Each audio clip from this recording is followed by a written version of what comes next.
Welcome to Great Talk and Entertainment. I'm your host, KJ, and this is the podcast where we review movies and TV shows from all your favorite superheroes, including Marvel Comics and DC Comics. Please subscribe to our YouTube channel, hit that notification button, leave a couple likes and some comments. Thank you for showing some love, and let's get on to it, baby.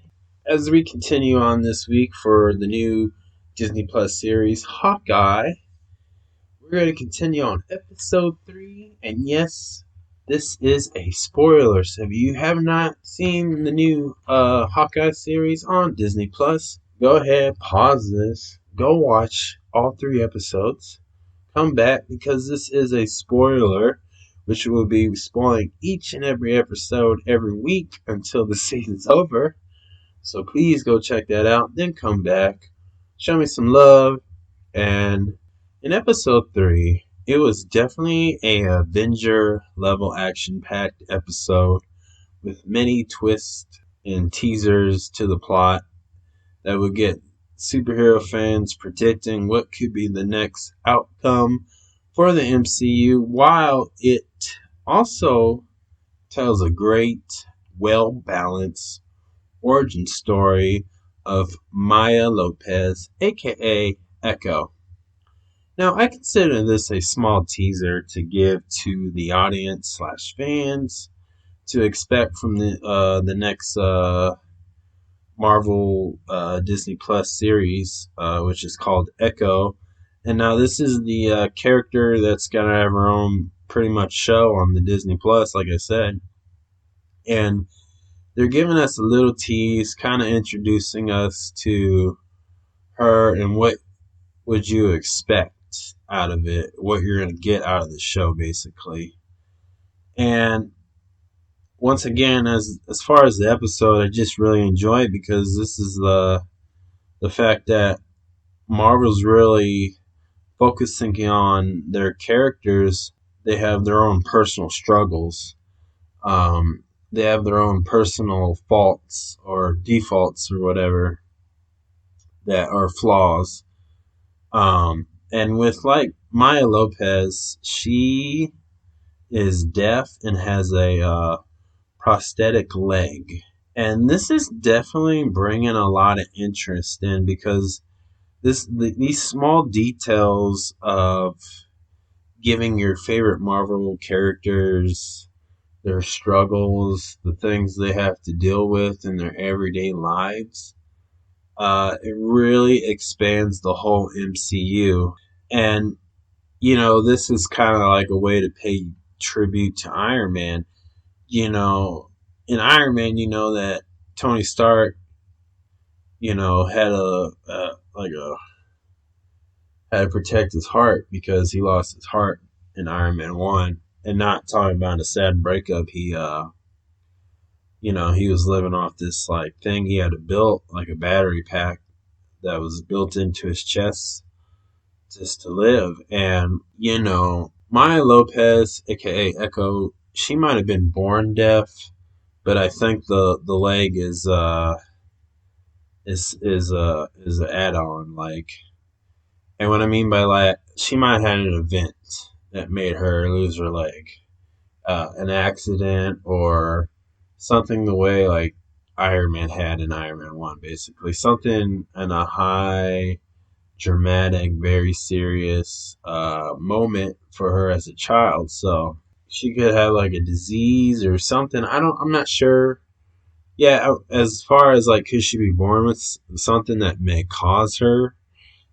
Maybe, I don't know. But what I get out of it from the small teaser, as I consider that little short origin story, is, her father was running with a bad crowd, which is the Mafia, the suit, which is the crew that she's rolling with now. And, it kind of explains, while she was a little girl, he was doing some stuff that she's doing now, but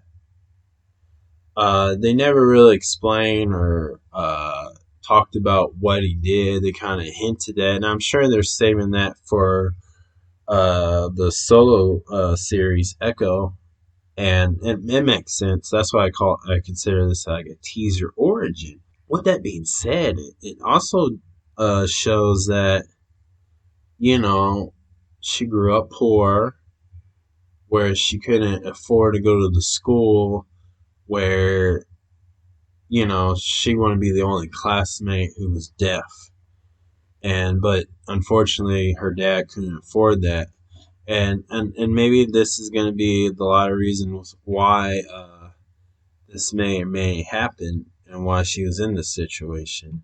And like I said, there's nothing really too exposed, but they get the point that she came from a hard time. And we do learn that Rowan, aka Hawkeye, was the one who murdered her dad, and they got pretty dark. With this character, this character is definitely connected to the Daredevil and Kingpin and Elektra and much. Also, another thing that Marvel Studios is showing us that, hey, we can go a little dark and gritty while maintaining the other characters and not really changing them. Like, for example, the CW show Green Arrow.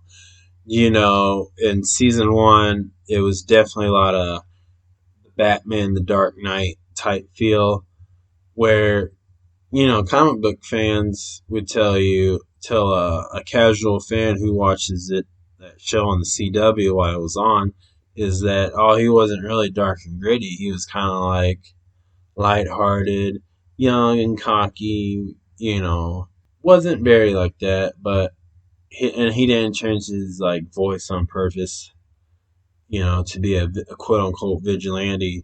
It was touched his the Green Arrow's origin story is definitely different from Batman, but the CW / Warner Brothers decided to make especially in season 1 and 2, it was very in the Dark Knight type, but not really trying to go too off from this show, but they get a little dark and gritty, but they're not making Hawkeye dark and gritty. They're not making Kate Bishop the Marvel Cinematic Universe. So you're definitely getting, your own Hawkeye, aka Clint. Another, why talking about Echo, knowing that she's deaf, this also shows how Hawkeye he's deaf in one ear, but it's from the effect of all the battles, especially from the first Avengers movie, definitely from the movie Endgame and Age of Ultron, because he's been in a lot of explosions. And this film really shows that, no, he's not so far, and this is only based off of 3 episodes, he's not really grieving over Tony Stark, aka Iron Man, like Spider-Man did in Far From Home. So far, he's the only Spider-Man's the only character in the MCU that's really touched upon Iron Man, and when I mean touch upon, I mean actually had a scene, actually said the man's name, talked about it, not little Easter eggs here and there. So, but he's still dealing with Thanos, the aftermath of Thanos. So, and what's kind of funny is in Age. Well, no, I'm wrong. I was wrong because I almost said Age of Ultron. But here's what I really was saying. I think I'm comparing the PTSD that Hawkeye has from Thanos is very similar to Iron Man. In Iron Man 3, he was very shooken up by Thanos' army. He knew of Thanos. He remembered Thanos all the way to Endgame, or Infinity War and Endgame. So yeah, I guess I was right on that part. So Infinity Endgame, he recognized, he knew Thanos was coming, and he was prepared to battle Thanos as long as it took, basically, in which it took 2 movies, Infinity War and Endgame, basically. And with this one, you know, Hawkeye doesn't have the well, I mean, he doesn't have the actual privilege of, moving on as quick as Iron Man did per se, but I think that he's grieving differently, and not over him, but more of what Thanos did. And of course, he misses Black Widow. That's who he's really grieving more about, and I think he'd probably touch upon that more than Iron Man would, than about Tony Stark's death. And I'm just saying that off of 3 episodes. They probably will do a couple episodes where he is mentioning Iron Man and he's mentioning Black Widow, but for now it's more of, okay, he can't move on very well. He can't focus. He's also showing that he's ashamed in a way. Like Kate Bishop's like, man, we need to get work on your branding. We need to get you out there more. He's like, no, I'm trying to be unseen, unheard. What I do is not supposed to be glorified.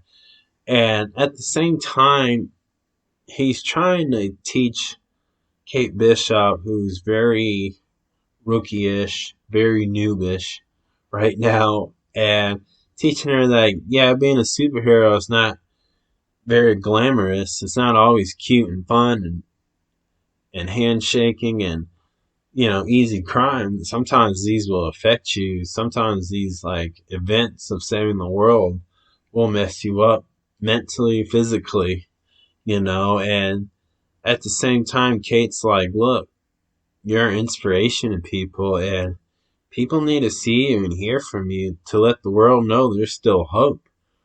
And this scene is also hinting that a lot of the OG Avenger members, not the ones who are going to be added on now in this phase and the ones that are going to be added to the Avengers in Phase 5, of course.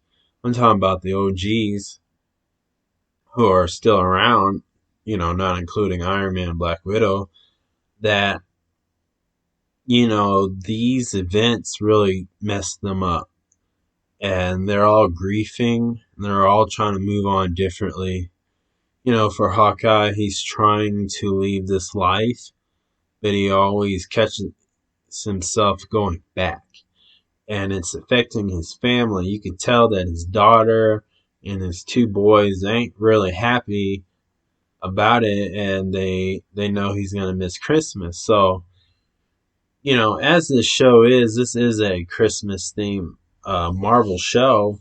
So I think pretty much at the end, the idea is him getting back on time before Christmas, getting back home on time before Christmas and stuff. And I think that's the main goal of this plot that you're gonna see with this.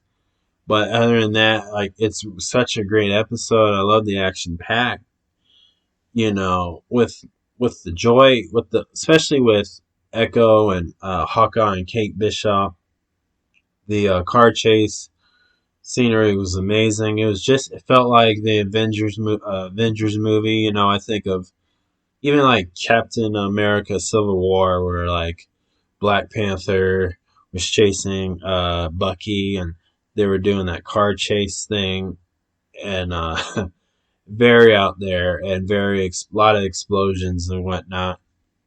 And you also learn that, throughout all the Avengers movies that Hawkeye was in, you only knew Hawkeye just shot regular arrows, but this time they're really showing that he has more than just regular arrows. He has arrows that can make you sleep. It's like a plunger, so obviously he can go across building to building.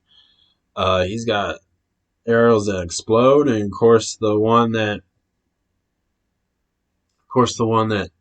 Hank Pym, aka Ant-Man 2, as well, gave him an arrow where he could shoot something and it turns into a giant.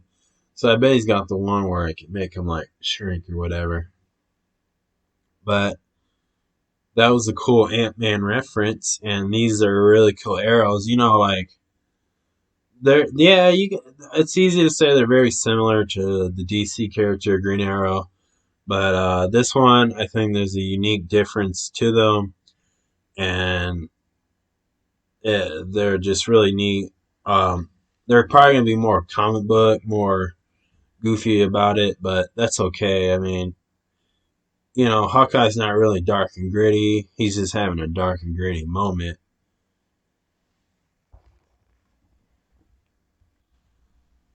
With Rowan, when he was Rowan, basically, that's where he was going. But he was going through some hard times, obviously with Thanos, because it was the snap after the snap, and he's not proud of it, and he's hasn't obviously revealed that. But at the end of this episode, we realize when Kate Bishop and Hawkeye go back to their mom's place, they're trying to hack into the system to figure out and find somebody. Uh, Jack Duquesne was there the whole time. Now, why was he there? But now he has the exact sword in Hawkeye's throat.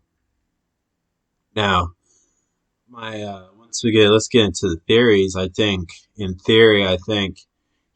Jack Duquesne knows that Hawkeye is Rowan, or he's gonna be the one that's gonna find out first that Hawkeye is Rowan, and I think you'll probably have an episode or a scene where Kate Bishop is really upset and Hawkeye has to and explain why he had to keep that from her and why he did it, and where they can have a heart to heart moment, like a father and daughter type thing, uh, mentor student thing, something like that along the line.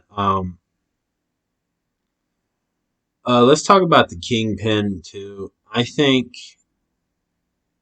Jack Duquesne is not connected with the Kingpin, but I think he has something to do more with Agent of Sword, or if this is they didn't show no face, we just saw a hand in the flashback with Echo's childhood, where her uncle's hand just pinched her cheek like a little, like when she was a kid. Like, oh, hi, cute little kid.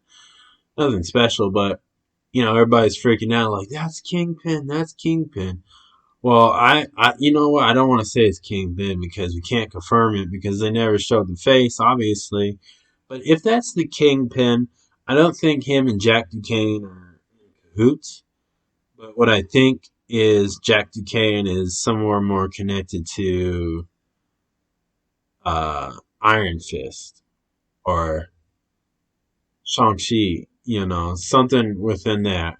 I just feel like this show is gonna be more connected to the current films like Shang-Chi, Internals, and of course Spider-Man: No Way Home. But obviously, it's always going to be connected to the other Marvel films in their own way, obviously. But I'm saying for that particular thing, I think it has to do more with the next phase. Now, if that was Kingpin, like I said, I think this is going to be the start of Daredevil, which it means that Daredevil is now existing in the MCU. I know the whole Marvel Netflix thing is a weird battle, but not weird where it's not confused. It's not hard to not understand. It's easy to understand. Basically, it's a contract issue.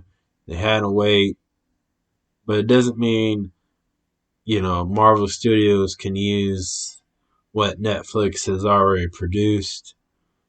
Use that same story or plot, whatever. They just probably can't use it, or they could maybe. But it's a mystery right now. But I don't think it's Kingpin. I don't think Echo's uncle is the Kingpin in this. I think it's something. I think it's somebody else. I think that it's some character, and I know I said it earlier, but I think it's maybe to the Black Widow. Now, if this was in the past, maybe it's the main villain in the Black Widow movie who runs the Red Room, basically, and it could be him. It could be him a little bit younger, you never know. Or it could be somebody who was in business with the Red Room, or who works for the Red Room at the time. So it could be I could see them saying Echo was a former member of the Black Widow clan. Like that'd be cool because I think because when she was in a room where the room was red, it kind of made me think that, and I wouldn't be surprised. And I think that'd be fine. Like she could have trained with the Taskmaster. Don't be surprised if Marvel did do that because they're gonna change some stuff, whether it's just a small detail or a dramatic change. Like example for the Taskmaster, in comic books he was a male, but this one's the female, and she's the daughter of the main villain from the movie Black Widow. And so I wouldn't be surprised. And this show has a lot of tie-in with the Black Widow movie, and just for obvious reasons, but that can be a possibility. And I think that it's gonna lead up to Echo having a change of heart, and she's probably gonna be part of the Young Avengers. That's what I think. 1 out of 10, I'm giving this an 8. I really loved the show. It was a great episode. The only thing I think was some of the CGI, especially when Kate Bishop shot one of the arrows and a purple goose came out. It was like wasn't very good CGI. It wasn't very good computer graphic. I think they could have got better, but it just didn't look. I know it's not real, but it doesn't look real. That's my only issue with it, but nothing like I care about. Like I can forget about that, but other than that, it was a great show, and you guys should definitely check out Hawkeye. It's a great show. Great, lot of Easter eggs, like I was just saying, and so much potential that can happen. So that's it. Thank you guys for listening. Please subscribe to my YouTube channel. Hit that notification button so you can always be up to date. Peace